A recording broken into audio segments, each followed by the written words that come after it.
Good morning and welcome to our September 9th, 2025 Board of County Commission meeting. Thank you for joining us this morning. We will begin with an invocation by Reverend Anil Singh, followed by the Pledge of Allegiance, which is going to be led by Lieutenant Micah Skoronsky. Well, good morning. Good morning. Thank you for inviting me. And let's join together in mind, heart, and spirit. Creator of the universe, author of all life, and source of all that is good, thank you for the life we have and the life we share in Martin County. As we approach the 24th anniversary of the tragic, terrifying attacks that wounded our nation on September 11th, 2001, may we remember the valiant efforts of the first responders who courageously risked and gave their lives to save others. Many of them still suffer the after effects of that day. We therefore offer our thanks to all who gave of themselves so selflessly on that day, and we give thanks to the first responders in our cities, our counties, our state, and across our great nation who on this day place their lives and safety and well-being, place our lives, safety, and well-being ahead of their own. May we always appreciate the sacrifices they make on our behalf. Grant, O loving one, that we may finally learn to give ourselves for others and foster a nation united in peace and freedom. Amen. Amen. Thank you. Would you please lead us in the Pledge of Allegiance, Lieutenant? And then tell us all about your service. Yes, ma'am. Thanks. I pledge allegiance to the flag of the United States of America and to the republic for which it stands, one nation, under God, indivisible, with liberty and justice for all. Lieutenant Skoronsky, Martin County Sheriff's Office. I joined the United States Army in 1992. I got out of active service in the year 2000 and came to Florida. When 9/11 happened, I signed up in the Army Reserves. I've been overseas multiple times. I held every position from team leader to first sergeant. My final assignment was as the Force Protection NCOIC for a 2-star command, 412 Theater Engineer Command out of Vicksburg, Mississippi. Excellent. Thank you. And you're still protecting us. Thank you so much. Thank you.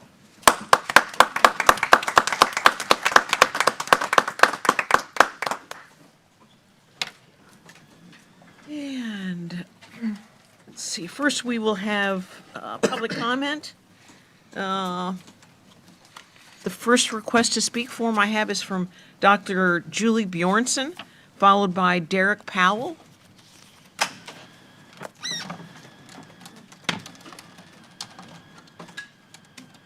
Good morning, Commissioners. Julie Bjornson, Stuart, Florida.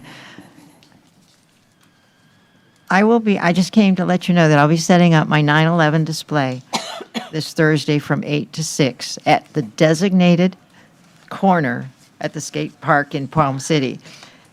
Thank you very much, Commissioner Campy, for that. And Sarah, congratulations for being chair. Yeah, I haven't been here for a while, so that was a real surprise. Okay, so thank you for that designated corner. I have banners, a beautiful display, but I also put up signs, almost 50 signs of terrorist attacks that have happened after 9/11. People come and they cry. They've been there, and I cry with them. The many signs I put up remind people terrorist attacks continue after 9/11, and many say they've forgotten. We must not forget the World Trade Center 9/11 terrorist attacks lasting a total of 2 hours. 4 terrorist flights and 1,000 died. There were 343 brave firefighters that died that day in 2 hours. Over 370 firefighters have died from the toxic dust-related illnesses, and they continue to die, as well as people that were there. We just have to make sure that we keep them in our prayers. My son has asked that you might request like just police observance during that time, so that they're just worried. I don't even know what to say. There were 4 flights, and I can tell you when the North Tower went down. I can tell you when Flight 2 hit the South Tower, but you don't need to know that. This year, we've had, 225, we've had 7 domestic terrorist attacks. We need to realize they're increasing. And in 2004, we only had 2, one in the United States in Butler with President Trump's attempted assassination, but we also had an attack at a U.S. embassy in Beirut. So what I've been reading on and on, that we just have to know that there's not just one lone person, there's groups, and we're under extreme surveillance right now in our country to protect us. So we just need the prayers. We need to be vigilant. We need to be observant. So thank you very much for MySpace. I've done this for 20 years, so I'm grateful for your support. Thank you. Thank you. Derek Powell is next, followed by Patty Marchesi.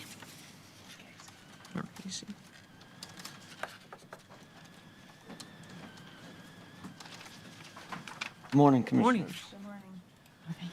Bear with me, the literature is small and my eyes are getting worse. Good morning, my name's Derek Powell. I live at 1155 Southeast Cove Road. I'm here today because the development going on around me is hitting my home, my property, and my quality of life. First, the sidewalk. I'm referring to the Pepperwood development that's going on right now. First, the sidewalk. I understand we need safe places for people to walk and bike. I'm not against sidewalks, but putting a 10-foot wide path right in front of my house is too much. Gives people a straight view in my front door, and there's no buffer at all between my driveway and sidewalk.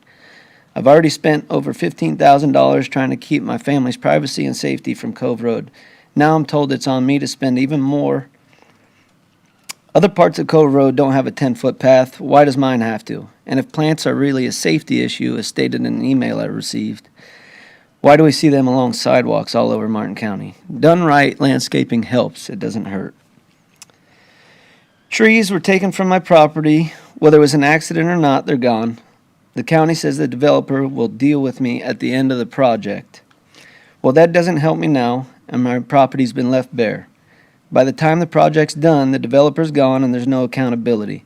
The county approved this work. The county should be making sure it's fixed while the job is happening, not after.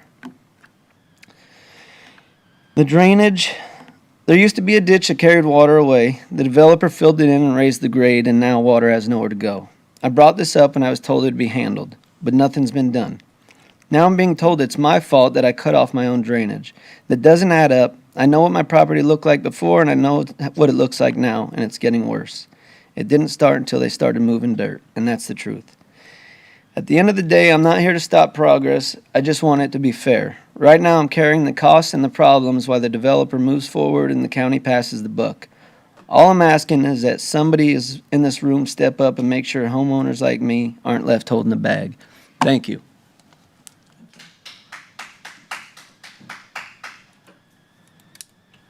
Yeah, Mr. Powell, we are very attentive to your concerns, and we will make sure that they're resolved. Ms. Marchese. Thank you. Good morning, Commissioners. My name is Patty Marchese. I am a resident of Martin County.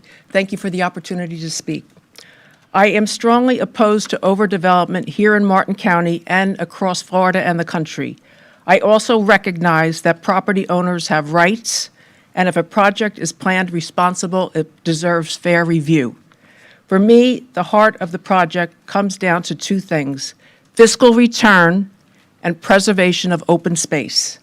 The ranch preserves more than 92% of nearly 4,000 acres with private dollars, not taxpayer expense. It is projected to contribute over $25 million a year to Martin County, boosting the tax base while placing very little burden on services. I also appreciate that the developers have made and fulfilled commitments to our schools and our environment. That kind of follow-through is important to me. That is why I am supporting the ranch, and I encourage you to weigh both the fiscal return and the open space commitment carefully. Those are the factors that matter most to me, and I believe they are critical to Martin County's future. Thank you. Thank you. Tom Pine is next, and Mr. Pine's request is the last request I have to speak at public comment.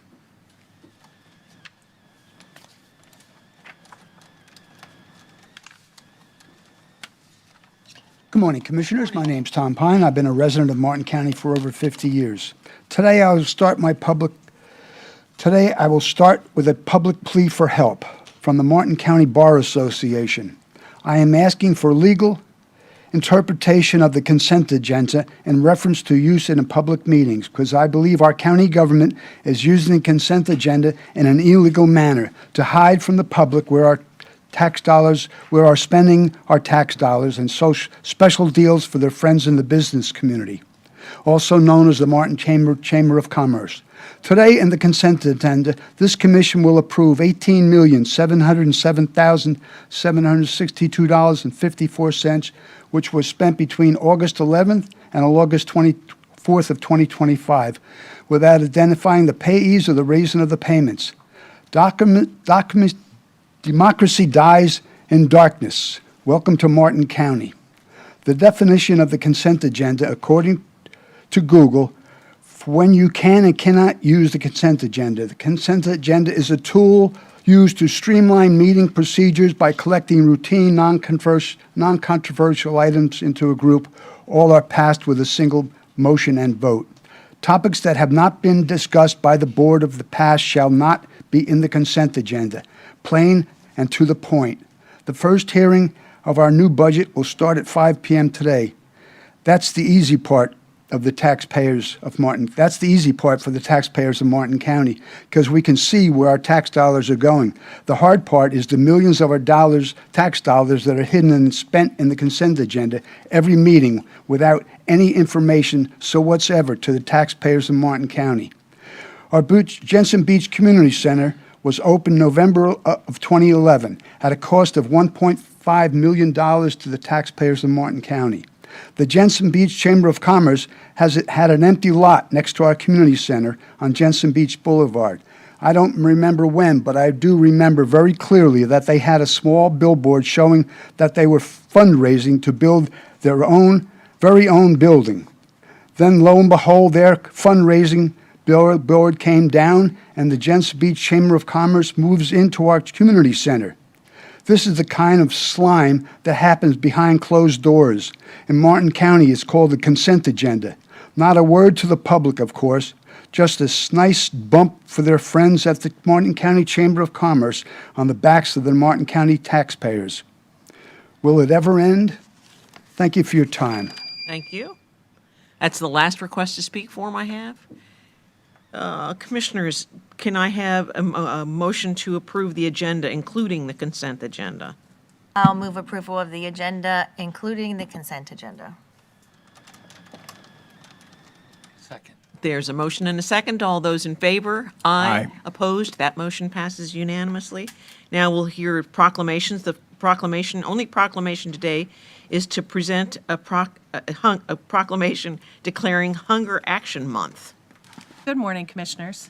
Hunger and poverty remain issues of grave concern in the United States, the state of Florida, and on the Treasure Coast, with 250,000 children, adults, seniors, and veterans experiencing food insecurity on a weekly basis. Martin County is committed to taking steps to raise awareness about the need to combat hunger in every part of our county and to provide additional resources that our residents need. To that end, the board is recognizing September as Hunger Action Month in Martin County. And here to accept, we have Andrea Santos and Jennifer Mahone with the Treasure Coast Food Bank.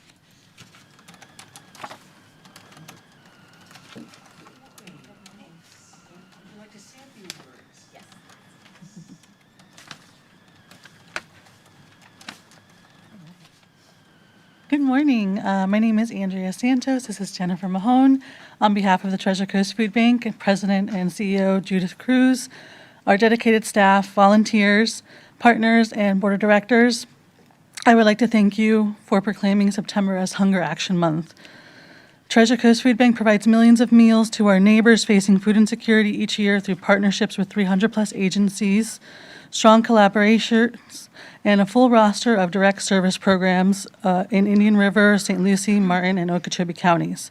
Together with our community, we are not only working to solve the immediate problem of hunger, but we are building solutions to create stronger and more resilient Treasure Coast for generations to come.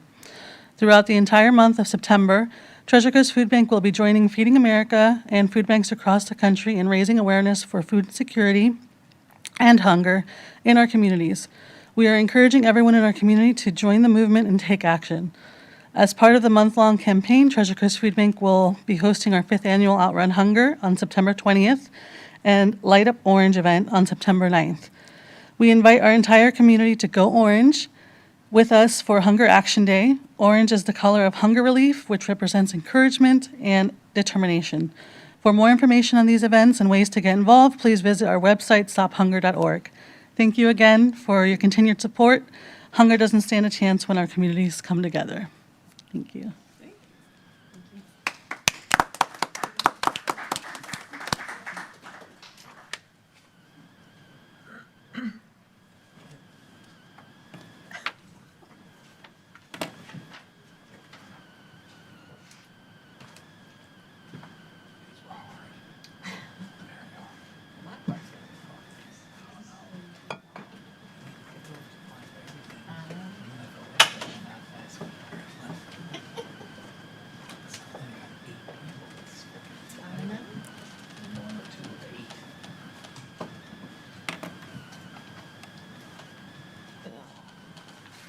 Commissioners, have you given your voting sheets to Ms. Gordon? Already submitted.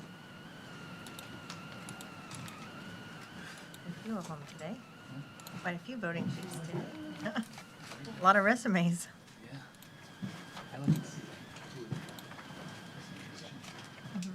Mr. Campy. Now we'll hear from commissioners. Commissioner Vargas. Just want to say that I understood what one of the citizens had said about the consent agenda, and I did ask a couple of questions that are on there. For instance, the alteration of an existing preserve area, an amendment, and my understanding is that, and I do have the director here, and maybe he can help me out here a bit about this. And I understand that the property owner is going to be providing, offering, submitting, setting aside additional area that does have gopher tortoise on there. So I did look into that. I was really concerned about that. Almost pulled it. Could you address that, Yes. please? Good morning, Commissioners. Paul Schilling, Growth Management Director. So as you indicated, Commissioner, the PAMP modification is to capture, in essence, better habitat, and also as a byproduct of that, encompass additional gopher tortoise burrow. So there is no net loss to the preserve area. The amendment will provide for maintenance of the fence line and some other matters. So that's the approval. Yeah, because my understanding is that the setbacks, if you have a pool, is five feet. Is that right? There are construction setbacks from the preserve area of 5 for an accessory and 10 And for for a primary. building, right, the property itself, and that does meet the qualifications. I was very concerned about that. This is West Palm City area. Doesn't matter where it is, it's Martin County. So I do read this, and I do a lot of questions, and I speak with our departments about this. So I just want to let you know that I'm very cognizant and very careful, and I had the maps, and I looked at them, and I had questions. Anything else that I missed? No, there were exhibits as part of the agenda item that reflect the new preserve area. My department has reviewed it. I've reviewed it and approved it, so it's a good project. Thank you. You're welcome. Anything further? Commissioner Capps. I'm good today. Commissioner Campy. Madam Chair, thank you. As was mentioned in our invocation, this Thursday is September 11th. I'm still very appreciative of many residents in Martin County that take the time and effort and quite often expense to continue to commemorate what happened on September 11th in 2001. In Palm City, in the morning, we're having a fire rescue, and our sheriff's office will be having a ceremony in Jock Layton Park by the skateboard park there at the corner of Map and Martin Highway. The ceremony begins at 8:30 a.m. with a walk over the Veterans Memorial Bridge beginning at 9.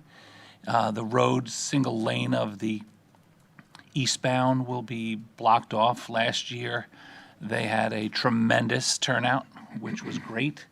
If you have school-age students, they can have an approved absence for the first couple of hours of the school day so as to participate in that event. It'll go over the Veterans Memorial Bridge to Canner and then walk back to Palm City. In years past, they walked all the way to US 1, which I think was a lot for some of the walkers. So this year it's over and back. At 7 p.m., once again, my friend Dennis McKenna, who has definitely a heart for this, 24 years later, we're having our memorial ceremony in the parking lot where we have a large piece of steel from the World Trade Center. It's been on display there for many years that Dennis was able to get for us in Martin County. That will be at 7 p.m. They will be singing and stories from folks that were there. Our fire rescue and sheriff's office, again, will be represented, as well as a couple of beautiful ceremonies. We've also, and it'll come up later in the budget, I use some district funds to bring in 2 very large Klieg lights, which are those lights that shine up into the sky, similar to what they do in New York City, that will represent and signify the Twin Towers. That will be lit all evening, can be seen from well out of Palm City, but certainly in Palm City. And I'd like to thank our Martin County staff, many different departments, the library, Parks and Rec, and many others that year after year help us to not forget, because the worst thing that we can do is to forget that this ever happened. There is an expression that says you die twice if people stop remembering you. So as long as I have the privilege of sitting up here, we'll continue to do that. I invite all of you to come.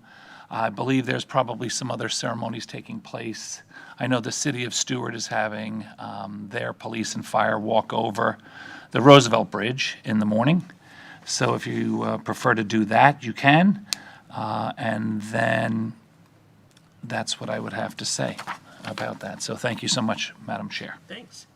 Commissioner Hetherington. Thank you for that, and we'll see you. Thank you for organizing that. We'll see you at the Bridge Walk on Thursday, and I think Mr. Powell has left, but I ran into him at an Indiantown Chamber of Commerce event on Saturday and said to him that I would come see his property, and I completely understand his concerns. I know staff is working with him on addressing some of the drainage issues, and I think that if any of us had stood at his property when that PUD was approved, that the mobility path, that we would have thought that it probably needs some kind of barrier, landscaping, fence, wall. I don't know what could be done now at this point, but I would certainly encourage us to look into seeing what could be done. And I do believe he was respectful and can understand his concerns. May I also add that if there were trees that were removed by accident, I wouldn't want to wait until the project was over either. They took them out. They're a big company that's done that project. We approved it. They need to be neighborly, and he should not have to wait months, if not a year, to have his trees put back, especially if they were taken out and they were not supposed to be. So I would also echo what Commissioner Hetherington just said. It is, if the developer does not want to be neighborly, then it's our responsibility to make them be neighborly. So if you needed some head nods, I'm giving you a head nod that he could not have been more respectful considering the imposition he's facing. We're on it. Good. Commissioner Capps. I have clear direction, thank you. Mr. Powell referred to a 10-foot wide sidewalk. When I heard that, the first thing that came to mind was the Sun Trail. Is that why it's 10 feet wide? Because it's part of that thing, you know, that sidewalk that goes from Florida to Maine? That particular location is not part of the Sun Trail. That's a north-south corridor. Okay. So it'd be a separate Okay. requirement. But I suppose the purpose of the wide sidewalk would be for similar purposes, so that it's a multi-use, Shared use, that's correct. Mhm. shared use. Okay. So that it's suitable for rollerbladers and bicyclists and walkers and Yes. all that, so. Thank you. Mr. Donaldson? I just have one item, just really giving you a quick update on the county attorney recruitment and selection committee, which is made up of Carolyn Timmon, Denise Marie Neiman, and myself and John Budenseek. We did review all of the applicants and did come up with a ranked order based upon written submission. And with your concurrence, we will continue with interviews of our top candidates and bring you back a ranked list of that's based upon both the written and interviews. Is that good with everybody? Sure. Thank you. Ms. Elder? I have nothing, thank you. And we will proceed with our board and committee appointments. Starting with Health Facilities Authority appointment, we have one vacancy.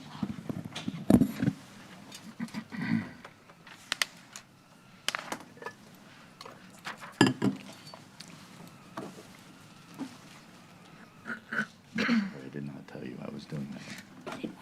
Donna Gordon, for the record, under administration. Health Facilities Authority, one person is being asked to be appointed, and Charles Cleaver received 5 votes. Is there a motion to approve Mr. Cleaver?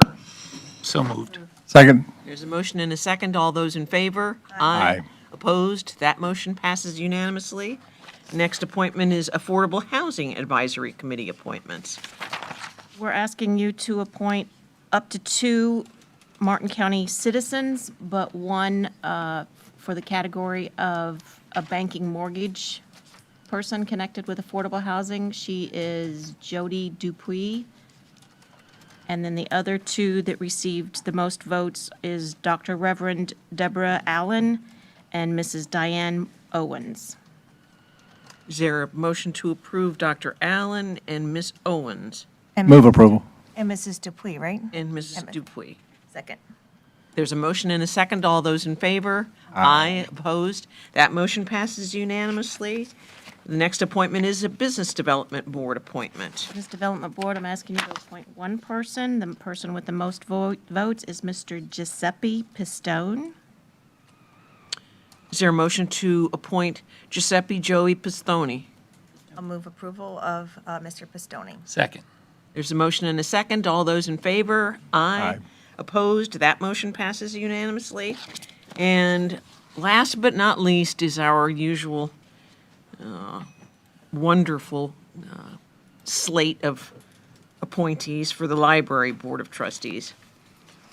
3 people, and it went better than I thought it would go. Mrs. Joy Banks received 4 votes. Mrs. Susan Hayer received 3 votes, and Mrs. Catherine Spurgeon received 5 votes. That's the most. Motion to accept those names. Second. There's a motion and a second. Commissioner Capps? No, I'm good. Okay. Motion and a second. All those in favor? Aye. Aye. Opposed? That motion passes unanimously. Thank you all for volunteering to participate on our committees. Those are wonderful applications. Thank you. We will now move to Department Quasi Judicial Number 1, which is a request for approval of the Phase 1 final site plan for the Ranch Planned Unit Development. This is quasi judicial. Any ex parte disclosures? Commissioner Vargas? I have any, they've been filed. Commissioner Capps? If I have any, they have been filed. If I have any, they've been filed. Commissioner Campy I have some and they've been filed. and Commissioner Heatherington. I do, and those have been filed. Excellent. Mr. Sinot, this is quasi judicial. Have you turned in your information to the clerk? Turning in a copy of my work history in the agenda item to be filed as exhibit. Anyone who's going to be providing testimony, please stand and be sworn in. Raise your right hands. Do you swear or affirm the evidence you're about to give will be the truth, the whole truth, and nothing but the truth? I do.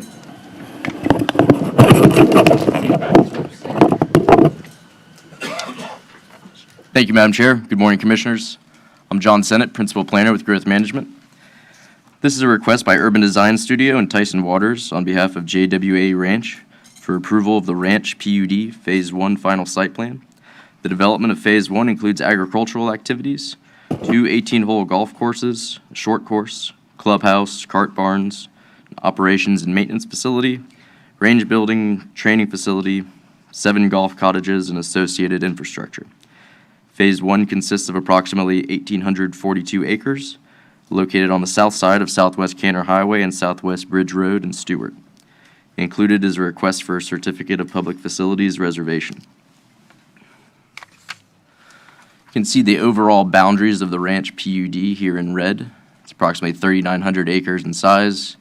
The ranch was formerly known as Colusa Creek Ranch. It's been used for cattle ranching as well as a nursery for commercial landscape materials.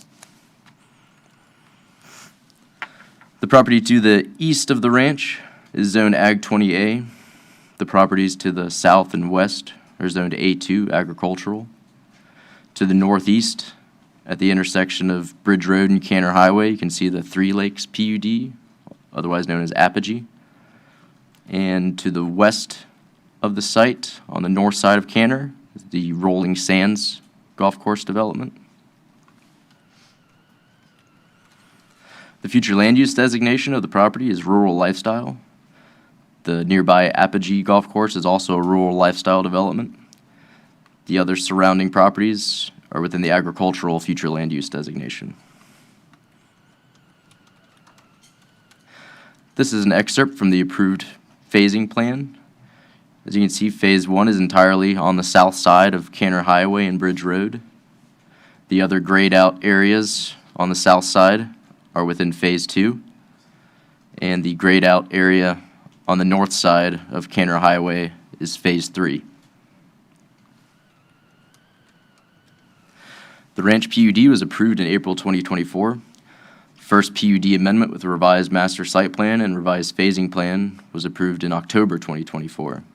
Overall, the Ranch PUD includes bona fide agriculture, 175 single-family lots, 2 18-hole golf courses, short course, range house and training center with associated amenities, clubhouse, golf course, golf cottages, recreational accessory uses, residential multi-slip docking facility, maintenance facilities, and associated infrastructure.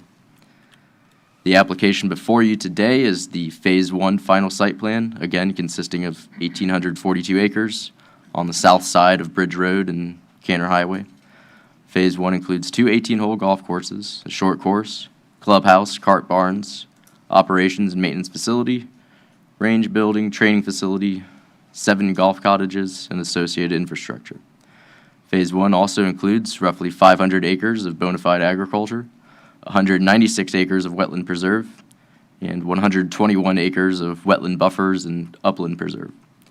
Phase 1 includes 1 internal roadway connection to Southwest Canner Highway and 1 internal roadway connection to Southwest Bridge Road with accompanying turn lanes. Phase 1 also includes the construction of an equestrian trail in the Bridge Road right-of-way. This is the proposed Phase 1 final site plan, Sheet 2. On the right side of the plan, you can see the connection to Bridge Road, along with a gatehouse.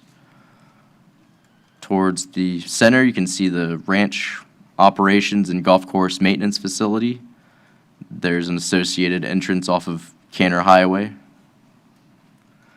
And in the southwest portion of Phase 1, you can see the 2 golf courses, as well as the clubhouse and training facilities. Pursuant to Article 10, Table 10.5 F9, Martin County Land Development Regulations, review of this application is not required by the local planning agency. Development review staff have found the JWA Ranch application to comply with all applicable regulations and the Comprehensive Growth Management Plan as detailed in the staff report. Staff recommendation is to move that the board receive and file the agenda item and its attachments, including the staff report as Exhibit 1, and move that the board adopt the resolution approving the Phase 1 final site plan for the Ranch PUD, including the Preserve Area Management Plan. That concludes my presentation. Questions for staff? Seeing none, applicant, would you like to make a presentation?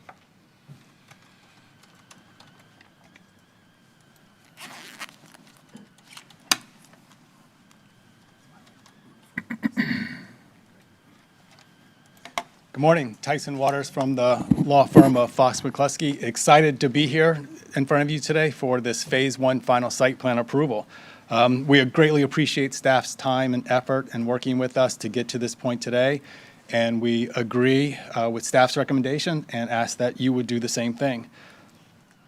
Again, just as a little bit of background, staff did a great job giving an overview of what's in front of you today. This is the Ranch PUD, just over 3,900 acres at the intersection of Bridge Road and Canner Highway in Hobe Sound. Phase 1 consists of about just over 1,800 acres, so a little bit less than half of the overall site. This is the site plan, and what you see kind of in the non-hashed out colors is Phase 1. Is comprised of, as staff went over, 2 golf courses plus some golf course amenities such as a clubhouse, a range house, and a maintenance facility. We're also asking for 7 cottages as part of this Phase 1 final site plan approval. And I think most notably, too, is where there's over 200 acres of wetlands that will be covered under a PAMP, so will be restored and enhanced as part of this final site plan approval. Over 500 acres of agricultural lands will be maintained, 600 acres of landscapes and landscape buffers, and 30 acres of upland preserves. So of these 1,800 acres, over 83% are part of that wetlands, uplands, landscape, agricultural land. So a vast majority of this site plan of this piece of property. I think as we continue to talk about this site plan too, there's a lot of unique components that were part of the PUD, many of which are environmental of nature. And with that, if we have Toby Overdorf here to speak on those environmental components. I could raise my right hand.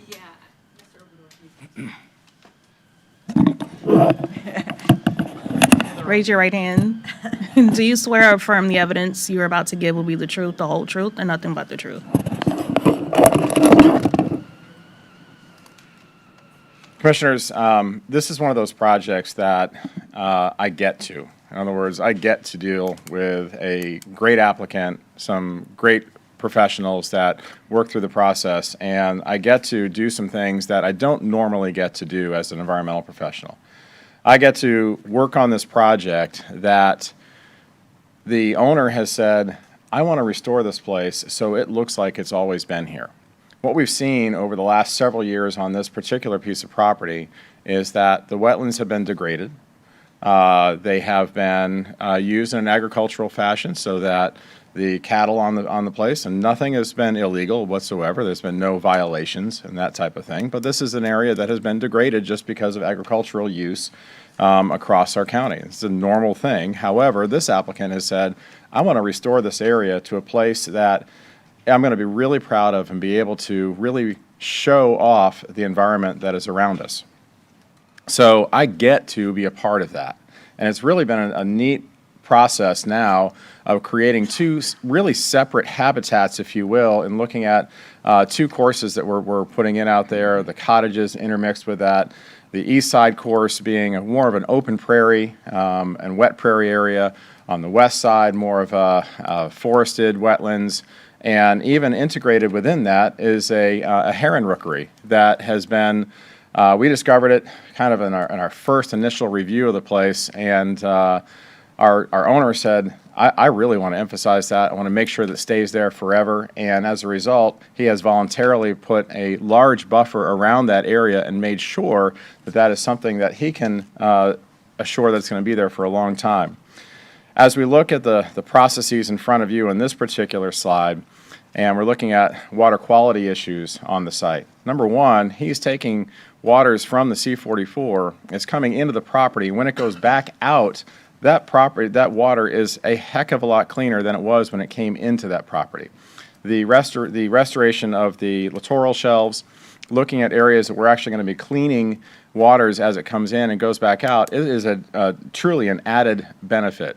When we look at the restoration of the hydrological levels within the wetlands themselves, this is an area that we're going to be able to restore groundwater. We're having large open areas that are going to allow for that groundwater to go back down in to our overall Floridan aquifer and therefore recharge these areas as well. That's enhanced, of course, by bringing additional waters into the property. As we look overall in the restoration of the hydrology, again, we're not taking water out of the property constantly in order to enhance the agriculture. What we're doing is actually bringing it in, enhancing the wetlands instead, enhancing those areas around it. And we're restoring some areas in between those wetlands as well, which is not required by any regulation within Martin County, but it is required by our owner who said, I want to make this place really look natural, really look in a way that we're going to be able to intermingle with the native environment. So we're also overall preserving over 39% of the upland habitat, which 25% of course is required, but 39% of overall is going to be preserved on this site. And so this again is one of those projects, it's not a have to, it's a get to, and I'm really excited to be able to be a part of this project, to be a part of something that I think is going to leave the land a lot better than it was when we started, and excited to work on this for a long time. So I would appreciate your support. Thank you so much, and I'll bring Tyson back up.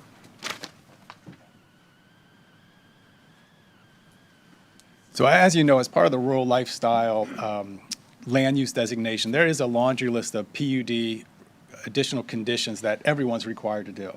But I think you've seen, as you heard Toby speak, this project gone above and beyond those standard public benefits. And in addition to that environmental component, another unique thing that this project does are those off-site public benefits that touch so much more than just the surrounding area, but a greater vast of the entire county. And to go over some of those off-site public improvements, I'd like to have Tom McNicholas come up here to speak to those points. Good morning, Commissioners. Good morning, staff. Tom McNicholas for the record. I did swear in outside the glass doors out there. Some of the, a lot of the off-site projects, and first I do want to exemplify what Toby said. We represented this property and the landowners on this property for the last 26 years with the Barney family. The Barney family set us out on a task to find somebody who is compatible for Martin County, and what they wanted to do at that time was not only sell the property for business and personal family reasons, but they wanted to find somebody who would be a good fit for Martin County and conserve a lot of the land. And I think we've done that with Ken and Suzanne Bass, who are over my right shoulder, who are sitting in the second row behind Tyson. This wasn't, when you look at PUDs, some people can think PUDs are transactional. You must do them as an application of the agreement with the county. But I'm going to talk to you about some other things that have nothing to do with the PUDs and just good people coming to our community and becoming a part of the community.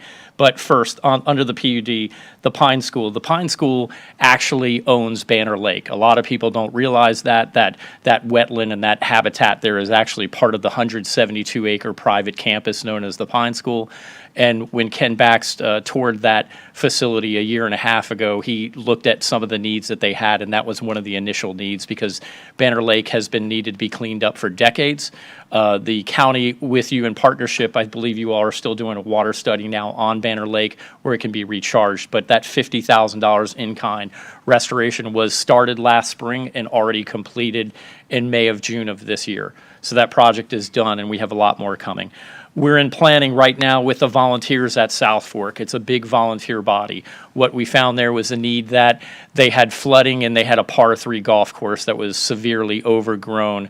The ranch and the Bax family is contributing $750,000 in kind to renovate the South Fork golf course, but they're also going in a mentor program with the greenskeeping students who are on that property. So those students at South Fork will actually be helping to design some of this golf course, and they'll be watching as this project comes to fruition. To be very specific, you have world-class designers who are designing the golf courses that you saw on the plan that Tyson showed you. So they'll be working with those students to design a par 3 golf course at South Fork High School. That planning is in the process right now. The third leg of this stool is University of Florida at IFAS. I think we all know in the community that IFAS and University of Florida has been designated to a small spot at the existing grounds where they are. They approached us, we approached them, I can't remember which. Nonetheless, what we came up with was we're going to donate at least 20 acres to them on the site of the ranch. So they'll be part of a living, active agricultural site now. It probably will be one of the best locations in the state of Florida for University of Florida and IFAS. That is in the planning process now, and you'll see that in phase 2 when we bring that back forward with the county.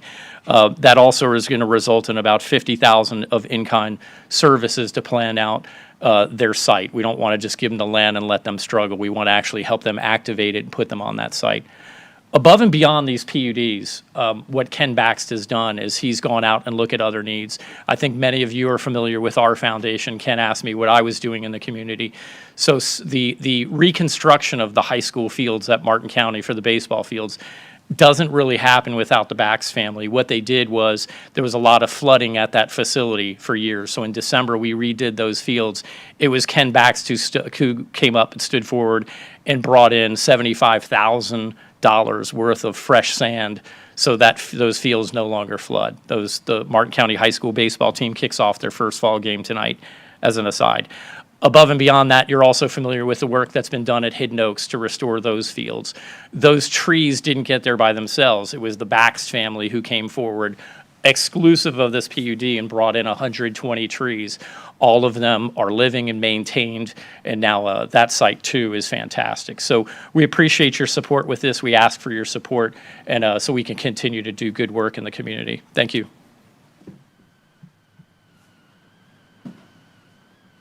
So just quickly to oops.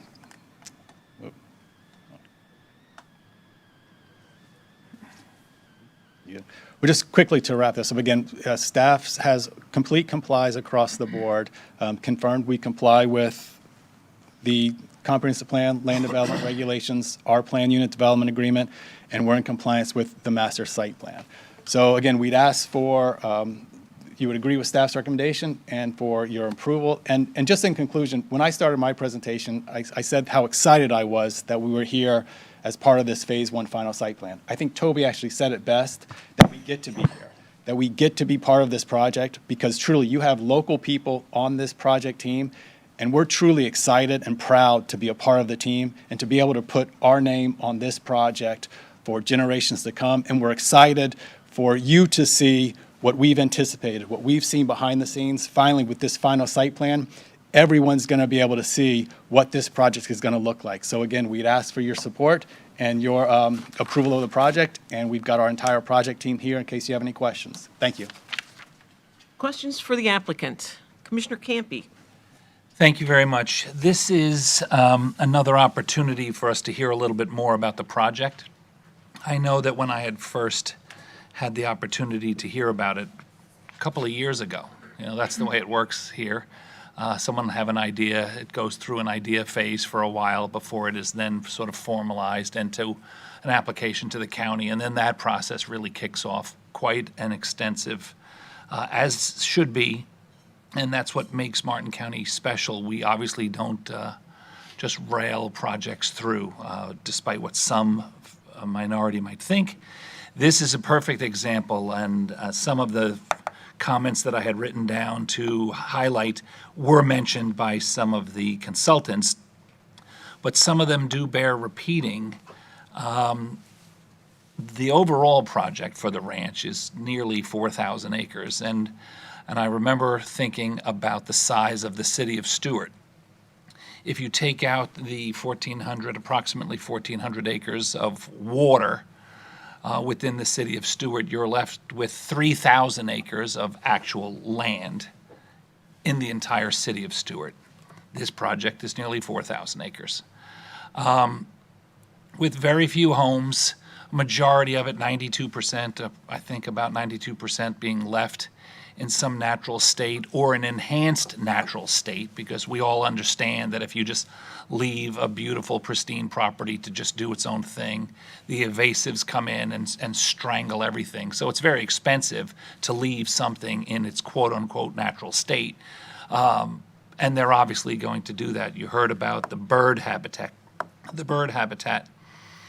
And it reminds me, when you look at a size of property at this level, that a year ago, our residents voted nearly 65% to tax themselves to raise money to buy environmentally sensitive lands so that we can protect them. That's what we like to do here. Well, we're spending that money to do that, and we have a whole organization in place to do it. But what can you imagine that the thousands of acres of this property that will be also maintained, and remember, even when we own it and we purchase it as a community, additional money is spent to keep it maintained. All of this is being handled privately by a family. And then I have this expression that I've used quite often. It's people give where they live. The Bax family, in an effort to bring this project to Martin County, which I agree when you hear folks say we get to work on this project, that's the consultants. Well, as a county, we get this project. And as far as I'm concerned, it is the magnitude of benefits. I could go on and on and on. Tom McNicholas mentioned them briefly, but they bear 20 acres for IFAS, and I see our IFAS representative is here. That's tremendous. They're on a postage stamp in Stewart at the fairgrounds forever, and they've been able to do remarkable work on a postage stamp. Imagine what they'll be able to do. And I don't think it's really exaggerating that this will have to be, and having a UF graduate in the family, this will have to be the premier IFAS location in the state of Florida. And that's saying something, considering Martin County is a relatively small county compared to what some of the others can be. The reconstruction of the golf course at South Fork High School is remarkable. And then what Tom had mentioned as an aside is, oh, by the way, these kids will get an opportunity to come over and work on design and work on seeing the construction. I think very, very few people have ever seen a golf course that wasn't already a golf course. And the engineering and the dynamic construction process to shape, especially in Florida, where everything is billiard table flat, to create a world-class golf course. The kids that have thought about going into turf management from South Fork High School will be an opportunity that they will never get anywhere else. And most courses at this level would not allow students on their project. But this family is going to do that. So needless to say, and I know that this is quasi-judicial, but needless to say, I am also very appreciative of the Basque family. They started with their own money and their own efforts to show what a project like this can do for the community. And I don't know if you could tell, I'm pretty happy about it. I know I'm I sound like I'm on the fence, but I think this is a historic opportunity for us. And we have a couple others that create this synergy that we are so fortunate to have in Martin County. And I think part of it, the reason that they would have selected Martin County, because they could have gone anywhere, they have one of the best and nicest golf courses in the country out in eastern Long Island, which is world-renowned. So we don't have to worry about this family. Can they pull this off? They have, and we will be very fortunate. I am very pleased to have them decide to do this in Martin County. And when it's time, I would love to put a motion in to accept staff's recommendation for the first phase of what's going to be a remarkable project. Thank you. Commissioner Vargas, questions for the applicant? Yes, I do. Thank you so much for your presentation. Very nice. This is outside the urban service boundary. Is that correct? Is that correct? Okay. So one of the big concerns we've had and considerations is fire. Is the developer paying for a fire station and to staff that out there from Martin County?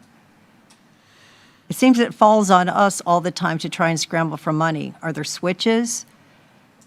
Should the need be, would somebody like to address that from the developer or the representative?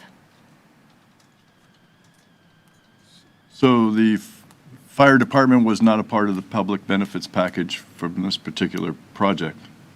However, they have a lot of their own facilities, and they have very little demand on the fire department. Well, you're constructing cottages, aren't you? Barns for the golf course? Tyson, would you like to speak to? I don't want to keep talking for the. I appreciate that. In working with the fire district as part of the site plan approval, there was never a need expressed for one. I believe there is one in relative proximity to the site. And so all the on-site infrastructure for water and sewer and all that will be on the developers, the property owners' burden to pay for all that infrastructure. But what about the fire station? Because this will come up again to us, as you know. I wasn't sitting here when this was approved originally. We have a lot of golf courses in this county. And I come from a very populous county also, Miami-Dade County. So if nobody's talking about it, what happens when it comes up then later on?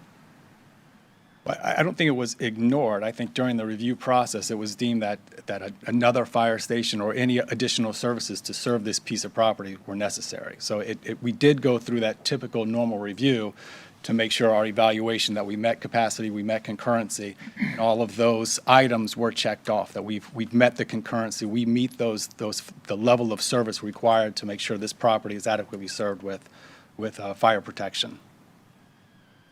Well, so we just don't address this then? Until it comes up and we need a fire station and fire trucks and personnel?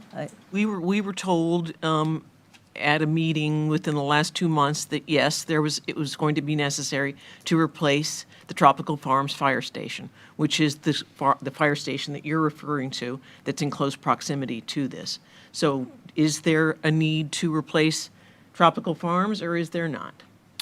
So the Tropical Farms Fire Station, which is needing rehabilitation and looking long-term, that the fire department recommended that it be moved from its current location within the residential community and find a location that would provide better response times, especially for part of their I-95 and servicing the urban boundary to the east. That has been our discussion in terms of a land development or regulation. The fire station is currently meeting the level of service. So it is an objective to meet long-term that when we look at that fire station rehabilitation or replacement, the recommendation was that rather than rehabbing the existing fire station within the neighborhood, that for the long-term level of service, it would be better to move it. In terms of priority for level of service, Western Palm City was the highest priority. This was not failing or predicted to fail level of service at this time. So that is why, in terms of the land development process, this was not identified as a immediate need for a new station when it came through that presentation to you on the fire station, which was just a few months ago, is certainly looking long-term that the recommendation, again, is that we consider finding a spot in the future for relocating that station. So how are we resolving this then? It's not part of the benefits package. I understand that. But for the benefit of the citizens of Martin County, and that's who we have to consider, everyone.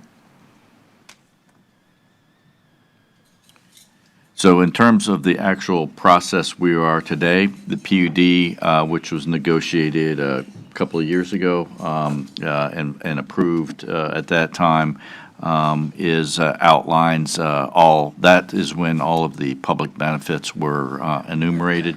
The process we are in today, and Ms. Elder and others can more eloquently present it, but it is really following the PUD and the master plan that was previously approved, and the job of the developer today is to prove that they are meeting the requirements of the previously approved PUD and master plan. Elise Elder, Acting County Attorney.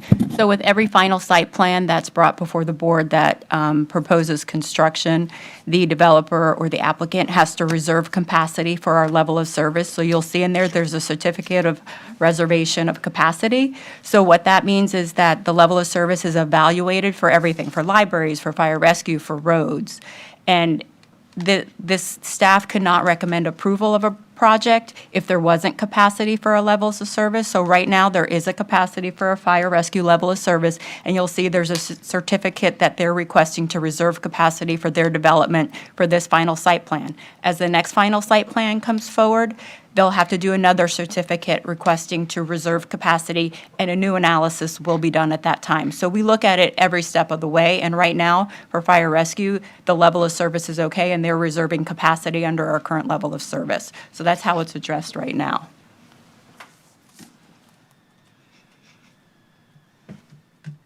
And again, just to kind of take the one step further, we do, in the staff review process, again, the fire prevention, there's that fire prevention review, and as you can see on this slide, that they did determine this was a comply. We've got certain conditions in our PUD to make sure that the commercial structures have a fire suppression system in it. And then finally, what we're here for today is the approval of a final site plan, which simply is intended to implement your master site plan in conjunction with your PUD. So we have worked throughout this process to make certain that we've addressed all of those fire safety needs. We believe we have. As your staff and county attorney have pointed out, we've got those compliance, we've got capacity, we've got concurrency. So we believe that we've met the county's requirements to ensure that this property has all necessary fire safety implementations. And we believe that your staff has agreed with that. Okay, good. Good to know we don't have to build another station. Right. So in your benefits, you claim that this project will enhance water quality of the runoff into the C-44 canal. It will reduce nutrient loading to the C-44. It will reduce the quantity of stormwater discharge. So right now, the property is agriculture, pasture, pretty much, not row crops. So you're going to add 2 18-hole golf courses, a short course. Those have the reputation of being nutrient very hungry. Tell me how you're going to achieve these goals and what kind of monitoring will be done to ensure that the pre versus post conditions are better and not worse. I'll have Jason Weber from Kimley Horn come up here. He's the good. project engineer. Good morning, Chair and Commissioners. Jason Weber with Kimley Horn, for the record, civil engineer on the project. We do have some numbers in front of me if you'd like to hear any of those. They were all in our stormwater management calculations that have been reviewed and approved by county engineering staff as a part of this process, and we're at the finish line with South Florida Water Management District as well. From a provided standpoint of the water quality treatment volumes that are required, we went above and beyond what the requirement is of both Martin County as well as the South Florida Water Management District by 52%. So we're providing significantly more volumetric ability of our lakes, detention areas, swales, and other stormwater management features to treat that water. As Tom mentioned, we're bringing water in from the C-44 canal to use for irrigation purposes and to rehydrate wetlands, as Toby mentioned. So bringing that water quality in, treating it through our lakes and other features that are part of the stormwater management system, and then discharging it out through an updated control structure. From the water quality treatment perspective of phase one, it's actually higher. It's that 52% that I mentioned for the overall project, because we have to look at this project as an entire project at first, so we're not doing too many stepwise fashions. The overall project is providing over 42% more water quality treatment volume than is required by either the county or South Florida. The discharge rate is also being reduced. So not only are we treating the water, we're letting the water out slower than is in the pre-existing condition. That's about 50% of a reduction there, which is significantly below the typical allowable rate that is allowed by South Florida Water Management District as well. From a nutrient loading perspective as well, the water quality treatment methods that we've got on the site, the lakes, vegetative filter strips, which I'll get into in a moment, and other factors, the dry detention areas, we only need to meet a net reduction. So basically either meet exactly what it is today with a significantly high nutrient loading that comes as a part of agricultural use, just as a nature of that use. We're reducing those by 23% of the nitrogen loading that is required and 42% of the phosphorus loading. So significantly more treatment of that water provided by that method of analysis. And then the volumetric, as I mentioned, we're bringing the water out slower than is required as well, but we're also holding more of that water. So in the design storms, we have a reduction of about 24% of the volume of water that leaves our site. So when it rains, we are actually letting less water out. We're holding more of that water within the site. So all benefits to the county, South Florida Water Management District, the canal, and the residents. So what kind of nutrients are being added to the land now, pre? And then tell me what kind of nutrients are going to be added to the project when the two 18-hole golf courses and the short course are added. Any specifics? Great question, and I appreciate the question.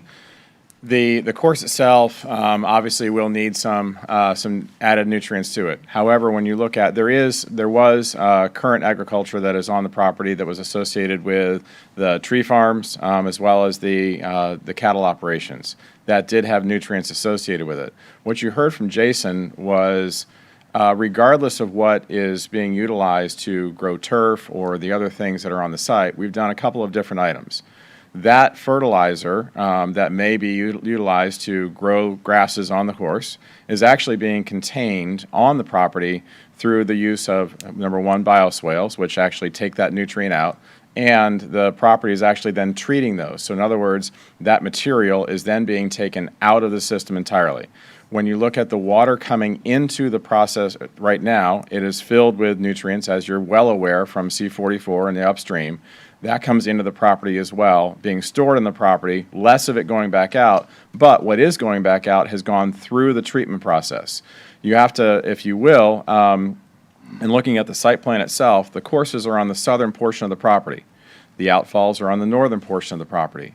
As you transverse and go through the waterways, those nutrients, if there are any, are being taken out as we go through that process. So it's a stair-step process.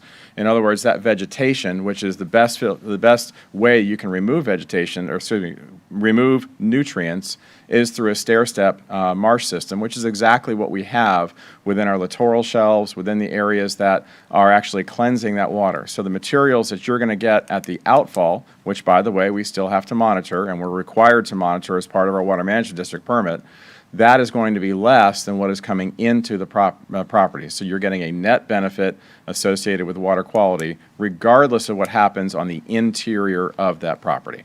I hope that helps. So the nutrients that you're adding in order to fertilize the golf courses is not going to be discharged into the C44? It's going to remain on site to be treated there and reused? The nutrients that we're putting onto the property are going to stay on the property. That is correct, ma'am. And then the material that you're seeing coming into the property, which has a high nutrient value, the net going out is going to have a lower nutrient value if it goes out at all. Like you heard from our engineer, the majority of that water is staying on site, and we're rehydrating as much as we possibly can. We realize the value of that water. Thank you. Certainly. And the size of the cottages that are proposed on Phase 1, can somebody address that?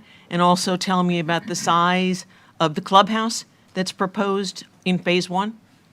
So the cottages, there's 7 of them. I believe 2 are 4-bedroom, and the others are 8. Okay. The 4-bedroom cottages are roughly 4,400 square feet. The 8-bedroom cottages are roughly 8,000 square feet. And the clubhouse is about 87,000 square feet. Okay. Thank you. Commissioner Campy. Just a quick follow-up question for the gentleman from Kimley Horn, please. Thank you. As I've been up here a bit, as you were reading off those statistics, 52% decrease, 42%, 25%, this is not the first project you've ever worked on, correct? Correct. Have you ever seen numbers like that before? No, in all honesty, the vast majority of projects we design to just barely meet the minimum requirements to get permits and don't go above and beyond the level that this project does, correct? So you're another person and organization that's happy to be working on something. It's interesting for you in your career, correct? Absolutely. One of a kind. One of a kind. Thank you very much. Commissioner Heatherington. Yes. So we had a really interesting presentation. It was before, I think, some of our new colleagues joined us on golf courses and the new evolving best practices of how they maintain their land. And I was amazed and very informed to find out that there are so many great new best practices that utilize environmental tactics.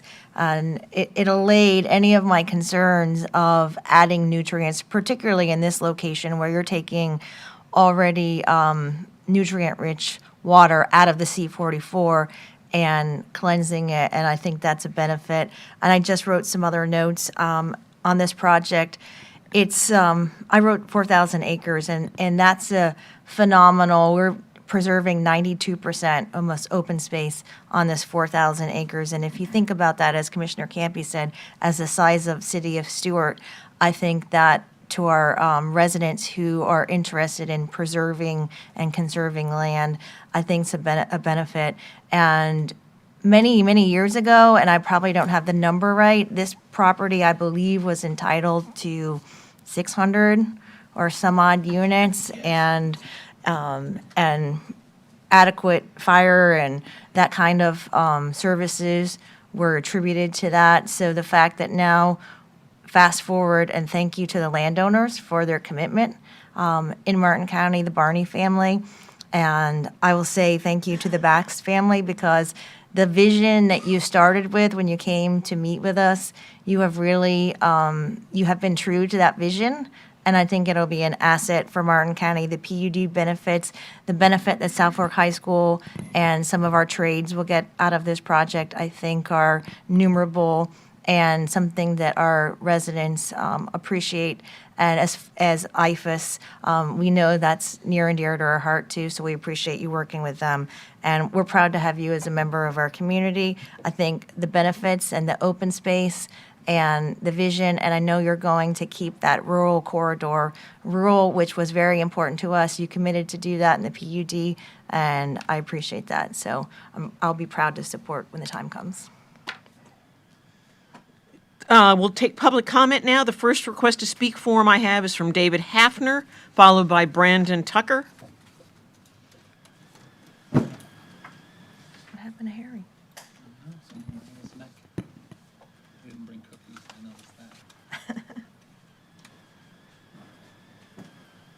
Good morning.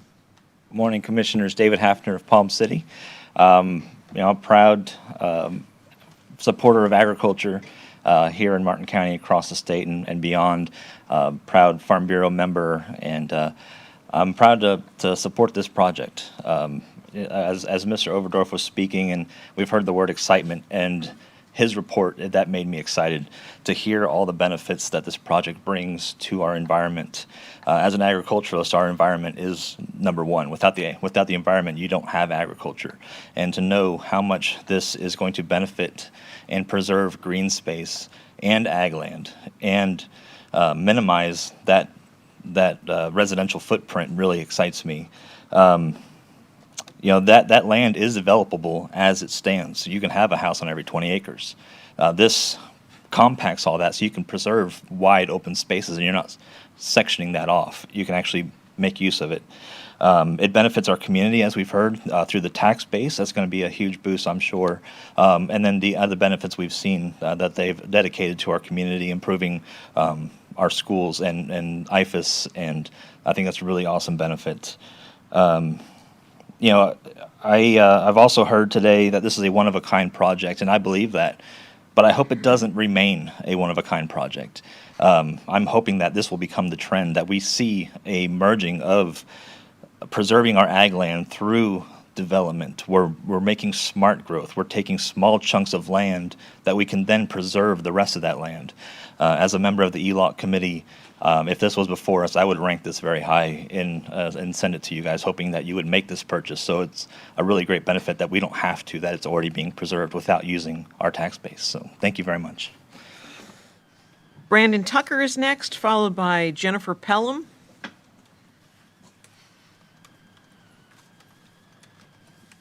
Good morning, Madam Chair, members of the Commission, county staff. My name is Brandon Tucker. I'm the Executive Director of the Florida Landowners Association. It's always a privilege to be here at home in Martin County with you to talk about this incredible project here this morning. The ranch project truly exemplifies the Martin County difference that we've heard about for so long in this county.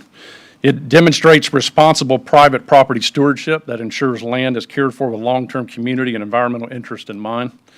This project is proactive with its environmental protections and management, setting a strong example for future developments not only in Martin County but across the entire state of Florida. And as Executive Director of FLA, I had the opportunity to see all types of projects throughout the state of Florida and involved in issues in Tallahassee as well. And it makes me very proud to be in Martin County to see what we've accomplished here. You as the county commission, as a county staff, the applicant, what has been accomplished here. When I look at the staff report, I'll reference page 11 of 21. And what jumped out to me is we've heard about 1,842 acres that this phase consists of. And in most counties with a vested right of 1 to 20, as you just heard from Mr. Hafner, we could have potentially 90 residential units spread out on 20-acre tracts. But in Martin County, and probably only in Martin County alone in the state of Florida, would you read that approximately 500 acres will remain as bona fide agricultural land, that an additional 117 acres of former agricultural lands will remain and be enhanced by establishment of native grasses, shrubs, and pollinator species. 2,758 existing trees will be relocated, and 15,522 new tree plantings will be installed to restore native vegetation throughout the property. All I can say to that when I read that kind of staff report is wow, and how impressive that is. So I congratulate not only you as the county commissioners here in Martin County, our county staff for the fine work that they've done, but also the taxpayers and the general public that throughout this process that have been either for or against parts of this project. It's always great to see the public involvement that you really only see in Martin County to be so engaged, but it's because of that Martin County difference and because of that input that has brought us to this point here today. So I congratulate all of you. I congratulate the applicant for their hard work, and FLA fully supports seeing this Phase 1 site plan be approved and move forward. Thank you. Thank you. Jennifer Pelham is next, followed by John Boyer. Good morning. I'm Jennifer Pelham. I'm the County Extension Director and Urban Horticulture Agent with the University of Florida IFAS Extension here in Martin County. And I'm here to ask for your continued support of extension in Martin County. As you know, the land for extension and a new building for IFAS Extension has been generously donated to the county by the Ranch Project, specifically for the purpose of building a new building. We were fortunate to meet the McNicholas team that built this connection with the Ranch Project. That gift represents a strong vote of confidence in the value of IFAS Extension and the services that we provide to Martin County. UF IFAS Extension in Martin County is a vital resource. We serve thousands of residents every year, including our farmers, our families, youth, research, businesses, homeowner associations, and also local governments through research-based education and outreach. From helping homeowners manage landscapes and conserve water to supporting agriculture and the 23,000 ag-related jobs we have here in Martin County, which make up about 23% of the jobs in Martin County, to working with water quality issues and preparing our youth for leadership through 4-H, and also our other programs. We reach nearly everyone in the county, in Martin County. As you know, our current facilities are quite small. That was mentioned already today. We're located on the north end of the fairground, and they do limit our ability to grow and serve Martin County residents. A new building would allow us to expand our programming, engage in applied research, host more community events, and provide better access and resources for our residents. It would also reflect the professionalism and innovation that IFAS Extension brings to Martin County. A new extension building is not just a building, it's a hub of education, sustainability, and community resilience. Your support will ensure that Martin County continues to survive through science-based solutions and strong partnerships. So thank you for your continued support of IFAS Extension. Thank you. John Boyer is next, followed by Terry Gibson. Good morning. For the record, my name is John Boyer, and I serve as the Director of Development at the Pine School in Hobe Sound. I'm here on behalf of our head of school, Benny Caffrey, who is hosting an honors ceremony for our students this morning. Commissioners and staff, we're grateful to be here today to thank Ken Bax and the leadership of the ranch for their extraordinary commitment to the Pine School community. Their gift of $50,000 of in-kind work made possible the cleaning of invasive growth from Banner Lake, which is a major part of our 172-acre campus. This work began last spring and finished this summer. The first phase of exotic removal is a critical step in restoring Banner Lake, something I know that Martin County has envisioned for decades.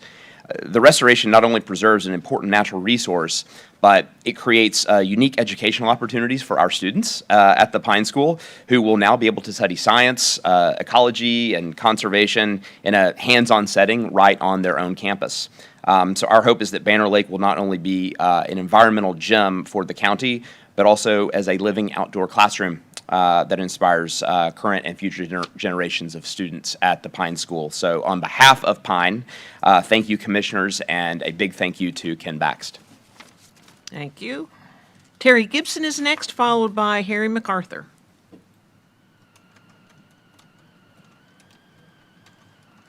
Good morning. Good morning, Commissioners, staff, old friends.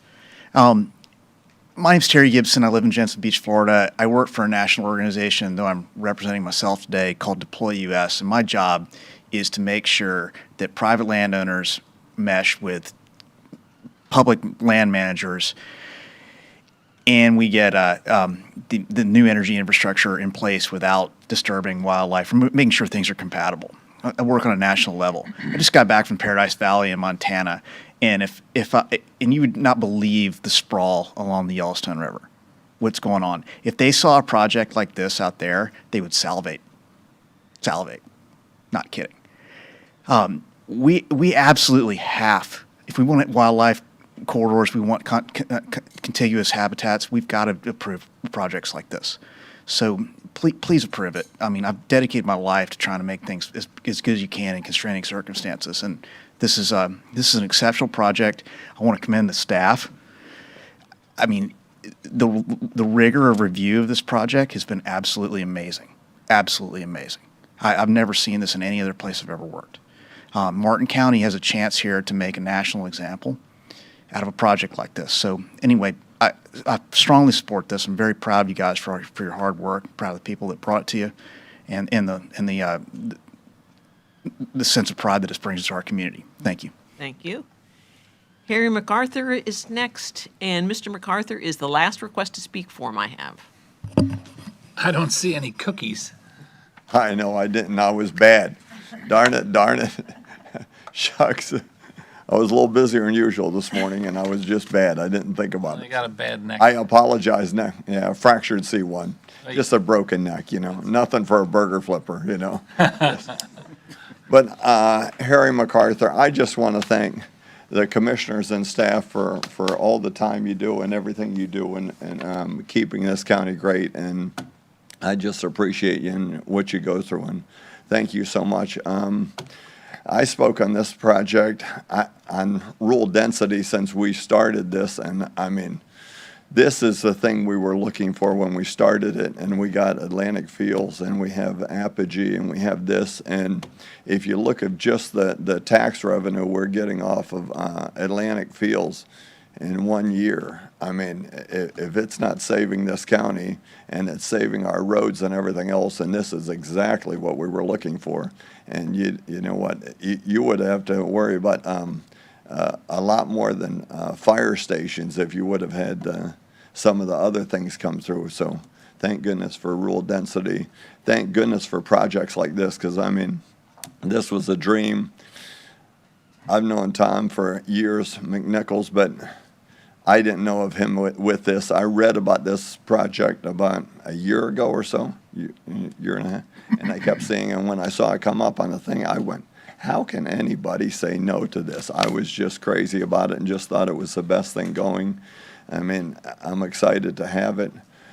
The only thing I would say is when we do the marina in there, if we could go into the C-44 and blow off the top like 3 foot of that sludge there and then dredge out of there. And so some of that stuff starts sliding down and see how that improves the area and the water quality around there right there.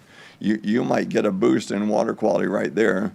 About 15, 20 years ago, I was working with Nathaniel Reed. We had a whole project going for the South Fork of the St. Lucie River. We were going to go 3 spots. We were going to go in there and take the top 3 feet out, go down 60 to 80 feet, and let all of it slide down in it. And unfortunately, Jack James Road, the industrial park in there, what happened? Prices fell, everybody bought. We couldn't afford to dredge onto that property, and so we lost the project. But you know, this is a thing that maybe you can work with them on, and it's a special deal. But thank you. Hope for approval for this. This is very special. Thank you to them for doing it and bringing this up, because this is what we need, and we love Martin County. Thank you. Thank you. So I'm closing the public hearing portion. Commissioner Campy. To wrap it up, I think that hopefully all my colleagues would agree that this is one of these remarkable projects that we're fortunate to have, and I make a motion to accept staff's recommendation. Second. Commissioner Capps. You know, when I think of this project, there are some folks who might say, why do we have so many golf courses in Martin County, and particularly new ones being built in the western area of Martin County, and what you might call the agricultural lands of Martin County?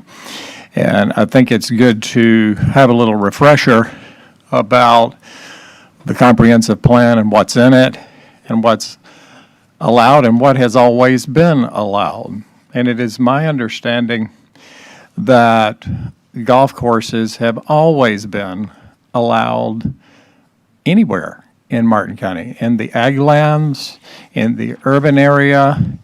It doesn't matter. That's something I think we need to really clarify to people. From the very beginning of the comprehensive plan, when it was implemented in 1982, one of the approved uses of agricultural land was a golf course. And whether we like it or not, it's always been in the rules. Is that correct, Ms. Elder?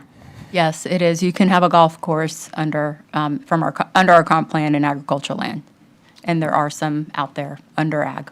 Right. I think it's just good to remember that and to refresh our memories on it. And speaking of other basic thoughts about the comp plan, I think this is a good time to refresh our memories about the different kinds of land use decisions that become before the county commission. And some of them have broader discretion built into them for commissioners, like, say, the comprehensive plan amendment. When there's a comp plan amendment, the legal standard is fairly debatable. As long as it's fairly debatable, commissioners can say yes or no. It's a broad policy decision, and that's called a comprehensive plan amendment. And then there's the zoning change, and that's when you start getting into judicial decisions. You know when judicial decisions are happening, when the witnesses are sworn in at the public meeting. And examples of judicial decisions would be a zoning change or a site plan approval like the one here today, or a plat approval. Those are all zoning, or those are all judicial decisions, and the legal standard is different. It's not fairly debatable like the comp plan amendment. It's competent, substantial evidence in the record. So you have a higher standard. It's sort of like the commissioners are sitting here like judges rather than legislators. So we have to have good reasons to say no when it's a judicial decision. And so the decision here today is a final site plan decision. It's a judicial decision. The standard is competent, substantial evidence in the record. The issue here is, are the rules being met for the final site plan? And if they are, there's not a lot of discretion in the decision. Is that correct, Ms. Elder? That is a good summary. That is correct. Okay. Well, You're a lawyer. but I think it's really good to continually educate ourselves about those differences. I would just like to say that I really appreciate some of the off-site public benefits that this applicant is offering, particularly the cleaning up of Banner Lake in Hobe Sound. That lake, who would even know there's a lake there? It's just thick with willow exotics and pepper trees. It's a mess, and it always has been. It doesn't look like a lake. People call that community Banner Lake. It's like, where's the lake? You know, and if you look at it from an aerial view, there's just one little round circle in the middle, and it's just thick with messy jungle of vegetation. So it's a wonderful thing seeing that cleaned up. We deeply appreciate that as Hobe Sound residents where I live. And there are many other public benefits that are being offered as well that we're deeply appreciative of. I have one little trivia issue associated with this project that I would like to ask, and that is, will the residents there have a Hobe Sound address, or will it be a Stewart address? Think about it for a minute. The people who live in Foxwood, about a mile away, they live in Stewart. And the people who live in High Point by Christ Fellowship Church there, they're Stewart people. And it seems like most of the areas around there are part of Stewart and would have a Stewart address, but will these folks have a Hobe Sound address? I think that'll be interesting to figure out. Well, I didn't want to mention it today, but we're in the process of annexing in all of those areas into Palm City. It's going to be Palm City South. It's going to be very classy. Well, anyway, we'll figure that out later, I guess. But in light of what this hearing is all about, it's a final site plan approval. I will gladly support the project. Any further comments? There's a motion and a second on the floor. All those in favor? Aye. Opposed? That motion passes unanimously. Thank you. Thank you, We're now Commissioners. going to take a 10-minute break. 10-minute break.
You're on.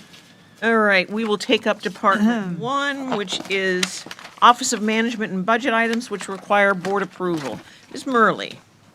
Good morning, Commissioners. Stephanie Murley, Director of OMB, here to present to you 7 items on OMB. Our first item is permission to apply for the Surfing's Evolution and Preservation Foundation grant. Our Fire Rescue Ocean Rescue Division is requesting to apply for a grant award of $3,180 to expand training resources by incorporating advanced medical mannequins to deliver high-quality EMS care at our beaches, and there is no grant match required. Can I ask a question about that? Sure. Can we speak to the chief? He's dressed up. He's in his Class A's. I got to ask him a question.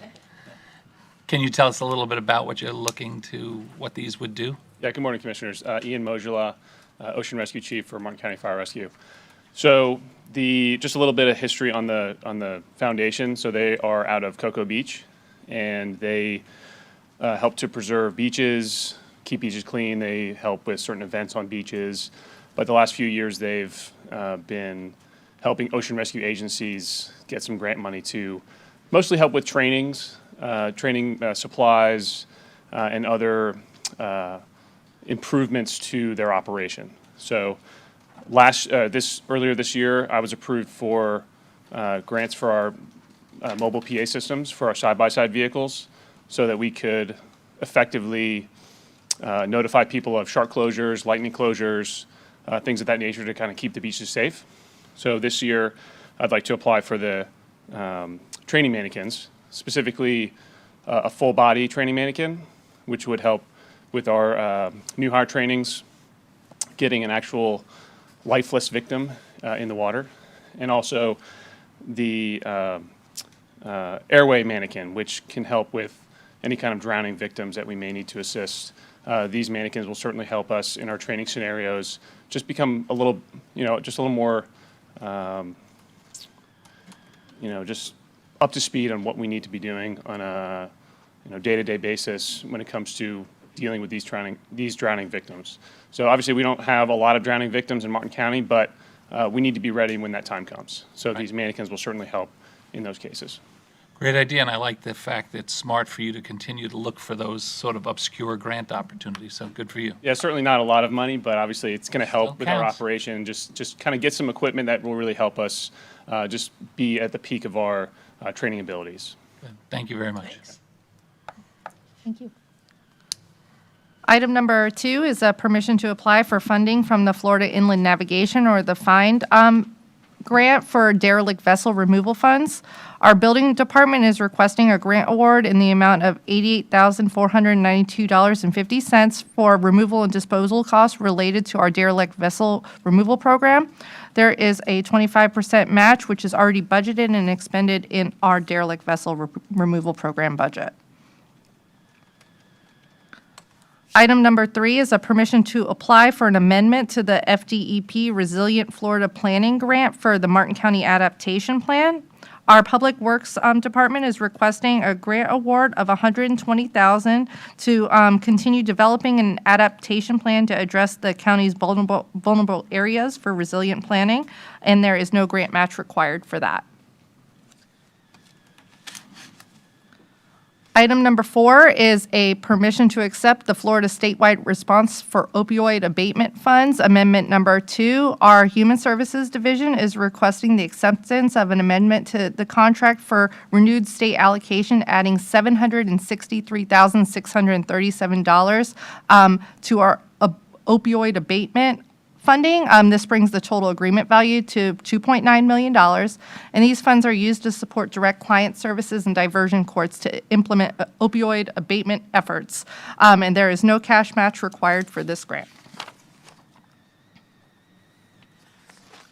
Item number 5 is permission to accept the Federal Aviation Administration, or the FAA, grant for the rehab of Taxi Lane Bravo construction. Our airport is requesting the grant award of $865,949 for the cost of rehabilitating Taxi Lane Bravo at the Witham Field. There is a grant match that will be provided by the Florida Department of Transportation at that 45%, which is around $920,000. And our Airport Enterprise Fund will cover the remaining share of 12%, which is about $247,000, which is already budgeted within our airport pavement rehab CIP sheet. Item number 6 is just a budget resolution to accept the state FY25 Transportation Disadvantage Planning Grant for our Martin Metropolitan Planning, or our MPO. We are requesting a budget resolution in the amount of $26,488 to accept the financial assistance from FDOT for the Transportation Disadvantage Program, and there's no grant match required with this acceptance. And item number 7 is adjustments to the fiscal year 2025 budget. OMB is requesting a budget resolution to allocate the unanticipated contribution that we have received from the U.S. Sailing Center for a contribution towards the overflow parking lot project at Indian Riverside Park. We have accepted $60,981. That's going to assist with including a gopher tortoise survey, site clearing, and installation of sod to create a functional parking area at Indian Riverside Park, and a budget resolution is required to accept these funds into the budget. Questions for Ms. Murley? Mr. Donaldson? Commissioners, after conclusion of this item, I have one other additional item that is related to office and management budget. I'll come back to you. Thank you. Commissioner Capps? I'd like to highlight a couple of things about number 2, permission to apply for funding from the Florida Inland Navigation District for derelict vessel removal funds.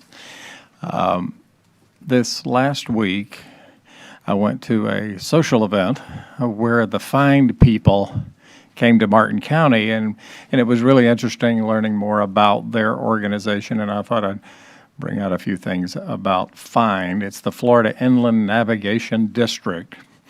And it's a statewide, or a state organization that's put together by the state government, is that right? And the appointees are like county representatives of various counties along the eastern coast of Florida. Am I right, Mr. Donaldson? And by the way, our county administrator, Don Donaldson, used to be the fine representative for Martin, or fine commissioner from Martin County. So tell us a little bit about the basics. So it is the local sponsor of the Intercoastal Waterway. It is a state agency. The appointees are appointed by the governor, and they serve 4-year terms. They're unpaid, and the district's responsibility, they do pay, everybody pays a tax along the counties fronting the East Coast towards FIND, and they use those funds for maintaining the waterway with the Corps of Engineers, and they also have a grants program that the state of Florida legislature put into for providing various projects for local governments to cost share with, and one of their projects is derelict vessel removal, of which Martin County is well noted in by the Inland Navigation District as being one of the best examples of how to do derelict vessel removal in the state. And if you notice that many of the commissioners there have taken the Martin County example home to their jurisdictions to get their local governments to participate in a much similar way. And I think a big part of that goes to Jeff as his team, and also the close relationship with our sheriff's department on how that works. There's a complex environment, how you treat vessels, as they're not like cars that are abandoned. They're more treated like somebody's home or like a mobile home that's fallen into disrepair. So it is due to those property rights issue, you have to follow a very legal path to ensure that you're taking possession of those properties properly. But anyway, you got me going further than I needed to. But It's very interesting work, and as I understand it, the counties along the eastern side of Florida are the ones that are in FIND, right? Yeah, so it's from Nassau County to Miami-Dade County. There's one representative for each county. Right. Yes, thank you. And anyway, there's a ranking system where all of the fined commissioners get together and evaluate the projects in each county. So there's some discretion involved, and I'd just like to say that we appreciate the grant that we're getting for this, and all the other good work that Find has done for us over the years. And Mr. Doherty, maybe you could tell us a little bit more about some of the other things that Find has done, just briefly. Well, the derelict vessel program is actually a law enforcement in terms of determining if something is derelict vessel. And as Mr. Donaldson mentioned, there's a adjudication process, so to speak. It's 21 days before you can actually move on to removal. The sheriff or Fish and Wildlife or any law enforcement agency has the legal authority to determine derelict vessels. But after 21 days and they go through the process, we get a letter from their attorney saying it has run the process, it is derelict, it can be removed. At that point in time, the county takes the removal of the vessel and destroys it. In derelict vessel, it's a little bit different than law enforcement in terms of seizing property. We can only either use it for an artificial reef or destroy it. We have no option to sell or anything like that. Generally, our vessels we take are average 30-foot fiberglass, which are fiberglass you couldn't use for a artificial reef. So all of them are effectively destroyed, and many are beyond, any recognition of some boats. After a storm event, it's actually 45 days before they can be determined derelict. We average about 30 of them a year. The last 2 years have been high. 24 fiscal year, we did 60, and that was because of the mooring fields where we had to move some and work with that. This past year, we've done 38. Generally, 50% are brought into compliance and 50% are destroyed. We had 38 last year. 17 were compliant, 17 were destroyed, and there's 4 that are still in the final process of the determination. Fine is typically limited the last couple of years of $75,000. This year, however, they've increased that grant to $150,000, so we're able to increase ours to $88,000 and change. So that's 13 more than we got last year. So we take advantage of that. The key is as Mr. Donaldson mentioned, the interface and working together with law enforcement. So we actually find that somebody has been tagged as derelict early on, bring our vendor in, and when that 21-day letter comes, then we can immediately move and get it out of the water as soon as possible.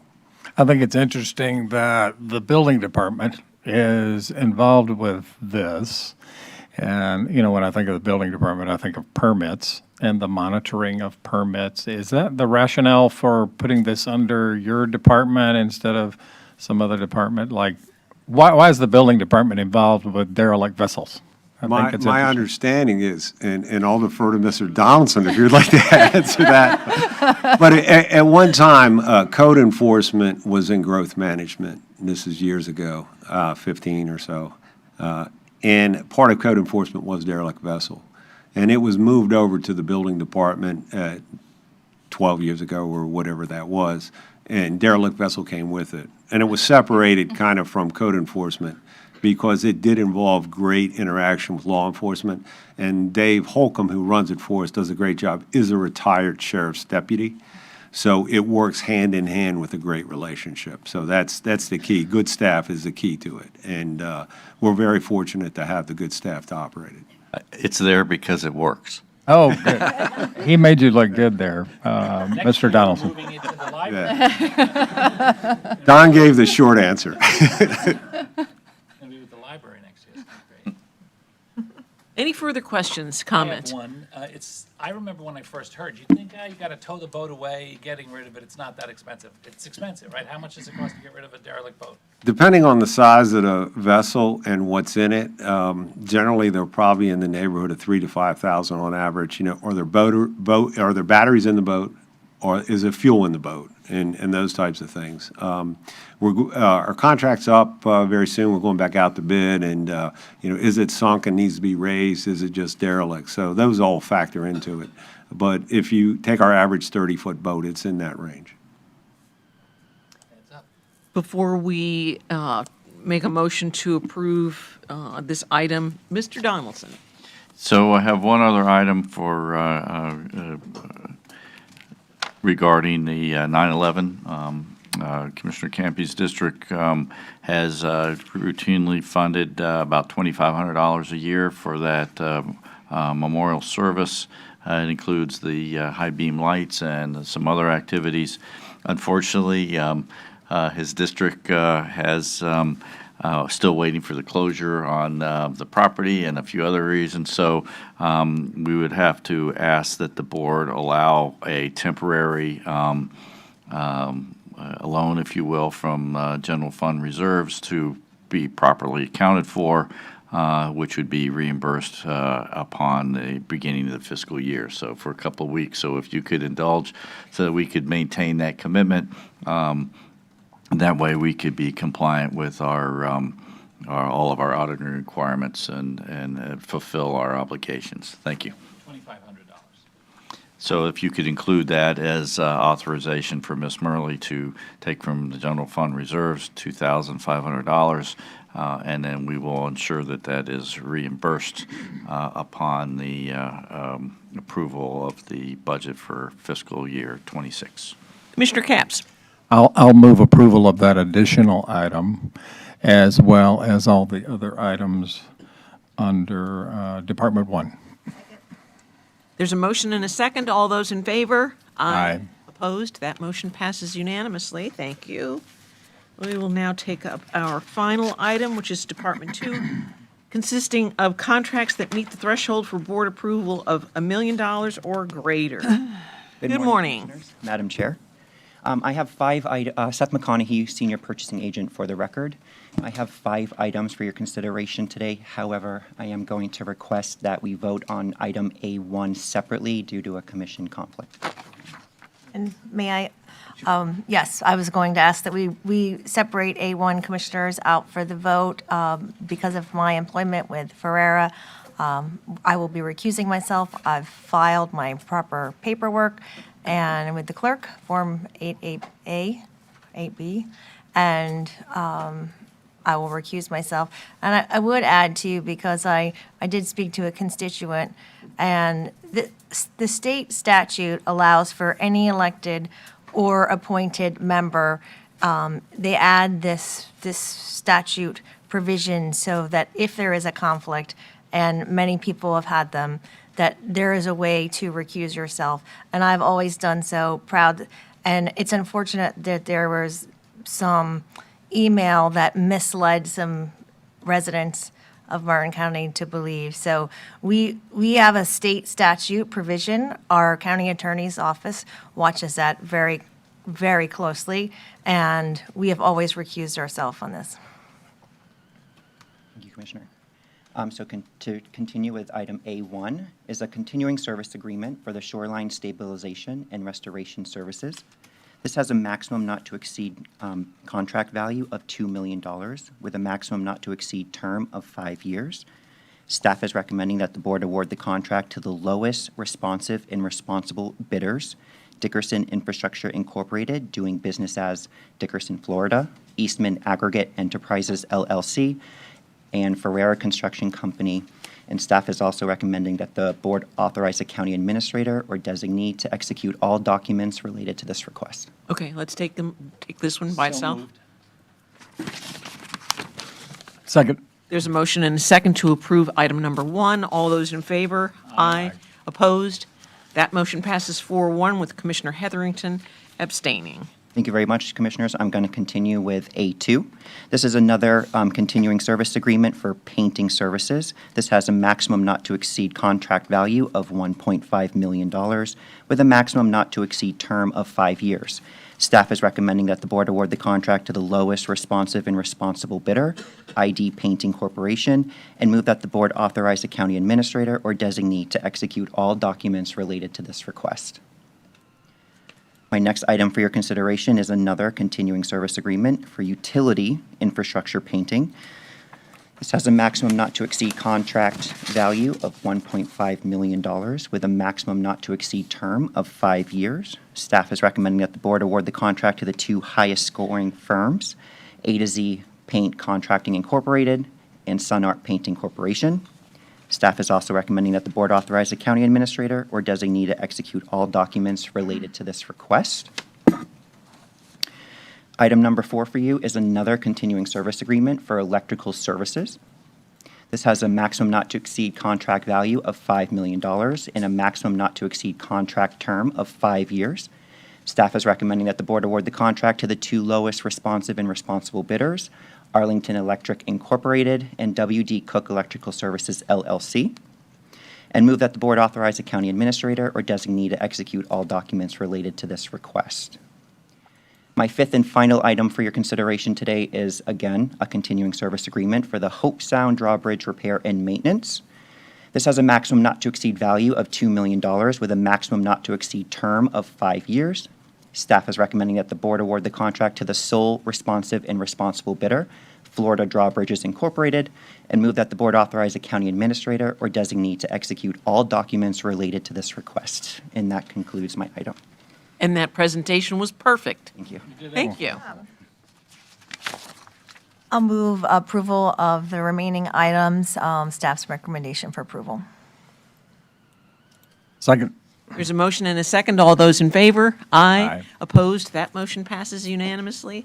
Thank you. That brings us to the end of the meeting. Any further commissioner comments? Commissioner Vargas? No, I'm fine, thank you. Commissioner Capps? I'm good. I'm fine. Commissioner Campy? I have something. I'm looking for Miss Susan Corus. She appears to be absent. Oh, there she is. We have some exciting news to share. Good morning, Commissioners. Susan Corres, Community Development Director. We wanted to share the news that the Florida chapter of the American Planning Association has announced finalists for the 2025 Great Places in Florida. It's a People's Choice Award, and it's an honor that celebrates public spaces where people feel a true sense of connection, care, and community identity. This year's theme, Great Places That Ground Us, recognizes spaces that reflect deep ties between people and place where culture is honored, stories are told, and community belonging thrives. And I'm not going to let you guess any longer what I'm talking about. We're proud to share that Palm City Place and Patio has been named one of 3 finalists in the state of Florida. So, often called Palm City Central Park, this 20-acre community hub is the heart of the neighborhood, with lush green space, trails, a fishing pier, game tables, picnic areas, a colorful fountain, and a welcoming pavilion. Palm City Place and Patio showcases the power of community-driven redevelopment and environmental stewardship. It's a place that brings people together, celebrates local identity, and offers something for everyone. The message here is voting is open, and it's open until the 26th. What do I do? Put that on the doc cam, just slide it onto that piece of paper. I think the other way. Yes. Oh, it's kind of too big. He's going to zoom out. He's got it. Oh, okay. So you can use this, anybody at home, you can use this QR code to cast your vote and help ensure that we are Florida's next great place. Again, voting is open through September 26th. And at that point, we will find out who the winner is. We're also going to have a banner at the park itself. So if you haven't been to Palm City Place and Patio, this would be a great time to go visit. And then you can use the banner for your QR code and vote. So send to all friends and family, have them vote. Let's beat Pinellas County and Port St. Lucie. There were Port St. Lucie's the part? the River Walk or something, and I don't even know. It was probably something. It's called Pioneer Park. We don't want to in discuss it. Port St. Lucie and Mayor's Park in Pinellas. Yeah, there was hundreds of applicants. I read Yes. through, excuse me, I read through the last several years' worth of winners. And maybe a decade ago, downtown Stewart won. But it hasn't been in our neck of the woods in over a decade. And you're competing against every project in the state. Yes. But, which I do like about this, sometimes when you have voting, people can put robots involved and vote like thousands of votes from one computer.